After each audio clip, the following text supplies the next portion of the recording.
नमस्कार बच्चों, कैसे आप लोग? सब बढ़िया होंगे आई होप। आज हम लोग बात करने जा रहे हैं 11th का मोस्ट वांटेड टॉपिक जिसका नाम है यूनिट एंड मेजरमेंट। तो जितने भी 11th वाले बच्चे थे, बहुत लोग की क्लासें छूट गई थी। बहुत सारे बच्चे ने मुझे ऐसा बोला कि सर मैं बहुत लेट से ज्वाइन किया या फिर मैंने 20 से ज्वाइन किया। तो आपको घबराने की कोई ज़रूरत नहीं है, फिजिक्स के लिए हम है ना आपके लिए। तो यहाँ पर हम आपको लेकर आए 11th का यूनिट एंड मेजरमेंट। ये एक बहुत अच्छा टॉपिक है और इस टॉपिक को हम लोग बातचीत करने वाले हैं आज की क्लास में।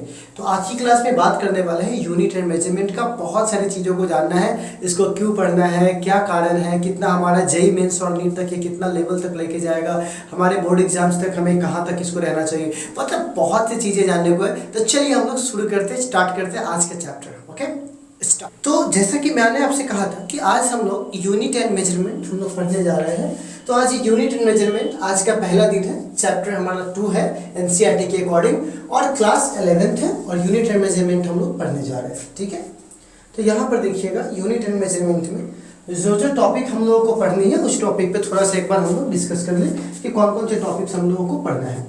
सबसे पहला पढ़ना है हमको यूनिट के बारे में। इस चैप्टर में क्या क्या हमको डील करना है पहले वो भी तो आपको पता होना चाहिए ना। तो सबसे पहले क्या पढ़ना है? यूनिट। यूनिट के बाद डायमेंशन, डायमेंशन के बाद ईरर, ईरर के बाद ऑर्डर ऑफ मैग्नीट्यूड, फिर significant figure, rounding off, prefix, main scale, vernier scale और स्क्रू गेज स्केल। कई सारे बच्चों के अंदर ये एक मान्यता आ गई है या पढ़ते पढ़ते शॉर्टकट में पढ़ते पढ़ते उनके अंदर ये एक आ जाता है या नाम सुनते सुनते कि यूनिट एंड डायमेंशन इस चैप्टर में मेन है, बाकी को वो लोग साइड निकाल लेते हैं, किनारा लगा लेते हैं। शायद आपके साथ भी ऐसा हुआ होगा, पर आप इसको ऐसे नहीं समझिएगा। आपको ये समझ में आना है कि ये सब एक छोटा छोटा टॉपिक है, लेकिन इसके बाद भी बहुत से ऐसे चीज़ें जो हम लोगों को पढ़ने हैं। क्लियर है? तो हम लोग इसके अंदर इतने सारे टॉपिक को डील करने जा रहे हैं। Unit, dimension, error, order of magnitude, significant figure, rounding off, prefix, main scale, vernier calliper scale, screw gauge scale. अब क्वेश्चन इस पे न्यूमेरिकल्स भी होंगे। इसके बाद जेईई, नीट, सीयूईटी जितने भी अच्छे अच्छे एग्जामिनेशन है सबके इस पे न्यूमेरिकल्स होंगे। तो एक क्वेश्चन हमारे सामने आता है कि क्या सर जो यूनिट है, सॉरी जो यूनिट और मेजरमेंट है ये हम क्यों पढ़ रहे हैं। मैं इसकी चर्चा करूंगा आपसे। पहले एक एक करके ये सारी बात आपको समझ में आए कि टॉपिक्स हमें क्या क्या डील करने, ताकि आपको पता चले कि हमें चलना कहाँ तक है। वरना अगर मैं आपको ये नहीं बताऊं कि कहाँ से कहाँ तक चलना है तो कई सारे बच्चे क्या होते हैं, सुध के उठते सारा चैप्टर खत्म हो गया क्या। अभी तुम्हें देखना है ना कि अभी चल क्या रहा है, अभी बाकी कितना है। तो इससे आपको रास्ता का पता होगा कि कहाँ से लेकर कहाँ तक हमें पढ़ना है। क्लियर? तो चलिए तो हम लोग स्टार्ट करते हैं। अभी इस चैप्टर के अंदर हमें पढ़ना क्या क्या है। तो सबसे पहले हमें पढ़ना है बच्चों फिजिकल क्वांटिटी के बारे में। किसके बारे में बात करना है? Physical quantity. अब आप जिसको हिंदी में भौतिक राशि कहते हैं पर उससे हमको मतलब नहीं है। सवाल है कि सर फिजिकल क्वांटिटी किसे कहते हैं। देखिए अगर मैं इस चैप्टर को पढ़ रहा हूँ या इस चैप्टर को पढ़ने आए हैं तो बहुत सिंपल सी बात आपको पता होगा कि सर यूनिट एंड मेजरमेंट, पहले हमें किसी भी चीज़ का मात्रक पता होना चाहिए उसके मापन के लिए। आप कहिएगा ये का क्या मतलब हुआ। तो मैं आपसे एक सिंपल सा एग्जाम्पल लेके चलता हूँ। 2 kg प्लस 2 मीटर कितना हुआ। आप इसका जोड़ नहीं बता सकते क्योंकि दोनों का मात्रा एक जैसा नहीं है। ठीक है, आप किसी दुकान पे जाइए और आप ऐसे जाकर बोलिएगा कि भाई साहब हमें 2 मीटर तेल दीजिए। वो आपका तेल निकाल देगा मारकर, बोलेगा ये कौन सा यूनिट है भाई, 2 मीटर तुमको तेल दे, हम कैसे दे तुमको। ठीक है, आप जाइए किसी कपड़ा की दुकान पे और बोलिएगा भाई साहब हमको ना 2 सेकेंड कपड़ा दीजिए। अब 2 सेकेंड कैसे मापेंगे भाई उससे कपड़े को। तो यहाँ पर क्या हो रहा है, आपको हंसी आ रही होगी कि ये सर कौन सा मात्रक बोल रहे हैं। देखिए आपको ये पता है कि हम लंबाई को मापते हैं मीटर से और जो भी जो मापन वाली चीज़ है जो लिक्विड है उसको हम लोग लीटर वगैरह से मापते हैं। तो जिसका मात्रक आपको पता है उसी के बारे में आप कन्फर्म हो। लेकिन क्या ज़रूरी है कि फिजिक्स पे जितने भी फिजिकल क्वांटिटी है, जितनी भी ऐसी चीज़ें जिसको मापा या तौला जा सकता है, क्या उस सबके आपके मात्रक पता हो? नहीं, ऐसा बिल्कुल नहीं है। कई भौतिक राशि यानी क्या फिजिकल क्वांटिटी जिसको मापा या तौला जाता है उसको तो आपको नाम भी नहीं पता होगा कि वो क्या है। तो कहने का मतलब इस चैप्टर को पढ़ने का बेसिक मतलब यही निकलता है कि जितने भी फिजिकल क्वांटिटी है अर्थात जितनी भी चीज़ें जिसको मापा जा सकता है उसको मेजरमेंट करने के लिए हमें यूनिट की आवश्यकता है। एक सही प्रॉपर हमारा मानक चाहिए, स्टैंडर्ड चाहिए। इसी के लिए हम इस चैप्टर को पढ़ रहे हैं। तो अब क्वेश्चन आता है कि ठीक है सर वो तो हम आगे डिस्कस करेंगे यूनिट क्या होता है, पर सबसे पहला डिस्कशन होता है कि यूनिट होता किसका है। तो इस दुनिया में जिस चीज़ को तुम माप पाओगे, जिस चीज़ को मेजरमेंट कर पाओगे, यूनिट की आवश्यकता उसी को पड़ती है ना। जिसको तुम माप ही नहीं सकते उसको हम क्या यूनिट लेके चलेंगे। जैसे मान के चलिए मैं बोलता हूँ कि आज मैं इतना खुश हूँ, तो कितना ग्राम खुश हो, तुम इसको माप ही नहीं सकते ना। तो इसके लिए कोई मात्रक नहीं बना, आज तक कोई मात्रक बना कि खुशी का मात्रक क्या है, दुख का मात्रक क्या है, नहीं नहीं, ऐसा नहीं हो सकता ना, क्योंकि हम इसको मेजरमेंट नहीं कर सकते। लेकिन फोर्स का मात्रक होता है, लेंथ का मात्रक होता है, टाइम का यूनिट होता है। तो कहने का मतलब जिस चीज़ों को भी मेजरमेंट कर सकते हैं, माप सकते हैं, उस चीज़ को हम लोग क्या बोलते हैं बुआ, फिजिकल क्वांटिटी।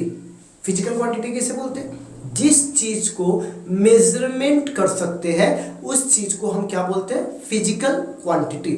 फिर से सुन लीजिए मेरी बात को, the quantity which can be measured, वह क्वांटिटी जिसे मापा जा सकता है उसे बोलते हैं फिजिकल क्वांटिटी।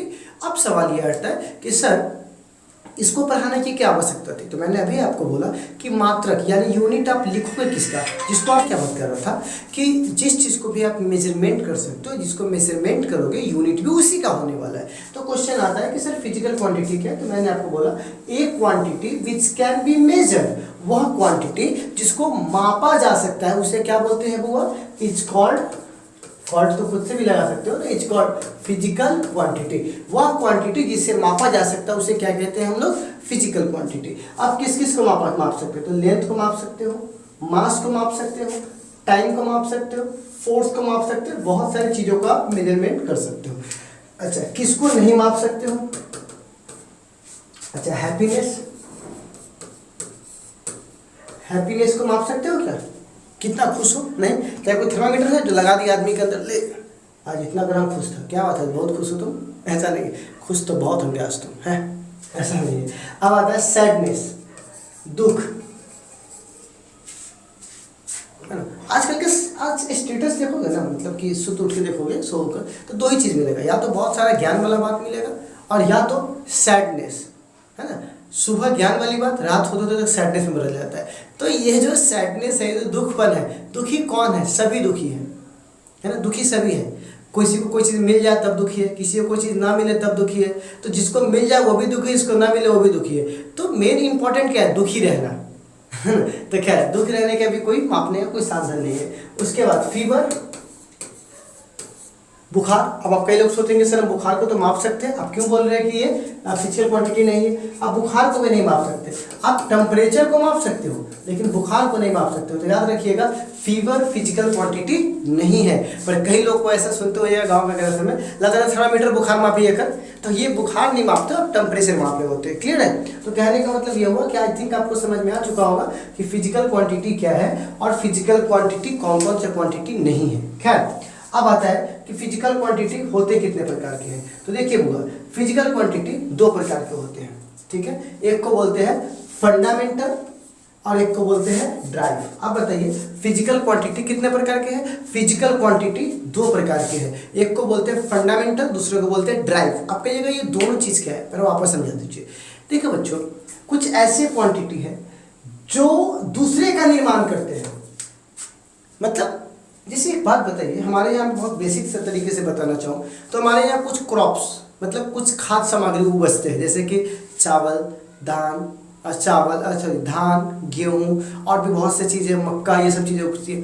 अगर आप ध्यान से देखोगे तो ये सब हमारे फंडामेंटल क्रॉप्स है। मतलब जो हमारे खदान में, जो हमारे घर पे जो आता है, उसमें से क्या होता है 20-30 ऐसी चीज़ें हैं जो हम लोग खरीद के लाते हैं मार्केट से। लेकिन उस 20-30 चीज़ों से हम लोग हज़ारों तरह के पकवान बना लेते हैं, लेकिन बनता तो उसी 20-30 चीज़ों से। सेम बात है, जो फंडामेंटल है वो चीज़ समझिए कि जो चीज़ क्या होता है ना, मेन चीज़ हुआ, जैसे कि राइस की तरह काम करेगा, और इसी मेन चीज़ को मिला के हम लोग क्या करते हैं, डेराइव नहीं बोलते, किसी फार्मूला को ड्राइव करो तो बनाते हैं। तो क्या बोलेंगे, वह क्वांटिटी, कुछ ऐसे क्वांटिटी होता है जो अपने मान के लिए इंडिपेंडेंट होता है, मतलब किसी दूसरे पर डिपेंड नहीं करता है, उसको बोलते हैं फंडामेंटल। और ये क्या करता है, ये डिपेंड करता है। तो यहाँ पर क्या बोलेंगे, the quantity which depend on, यह depend on other physical quantity. दूसरे फिजिकल क्वांटिटी पे जब ये डिपेंड करता है तो उसको हम लोग क्या बोलते हैं, वो डिराइव फिजिकल क्वांटिटी। जब वह, फिर से सुन लीजिए, मैं बता रहा हूँ आपको, जब वह किसी पे डिपेंड नहीं करता तो उसको बोलते हैं फंडामेंटल, और जो दूसरे पे डिपेंड करता है उसको क्या बोलते हैं, इसे मान के चलिए लेंथ फंडामेंटल है, तो लेंथ हो गया, फिर टाइम हो गया, टाइम फंडामेंटल है, मास फंडामेंटल है। लेकिन आप बताओ तो स्पीड का फॉर्मूला होता है डिस्टेंस बाय टाइम। तो ध्यान से देखो, स्पीड अपने आप को बनाने के लिए दो फॉर्मूला का इस्तेमाल किया, एक डिस्टेंस का इस्तेमाल किया, एक टाइम का इस्तेमाल किया। लेकिन फंडामेंटल सिर्फ एक ही पे डिपेंड करता है, या तो लेंथ रहेगा, या तो टाइम रहेगा, या तो मास रहेगा। और इसी लेंथ को और टाइम को दोनों को मिलाकर फेंट दो तो क्या बन जाएगा, स्पीड बन जाएगा।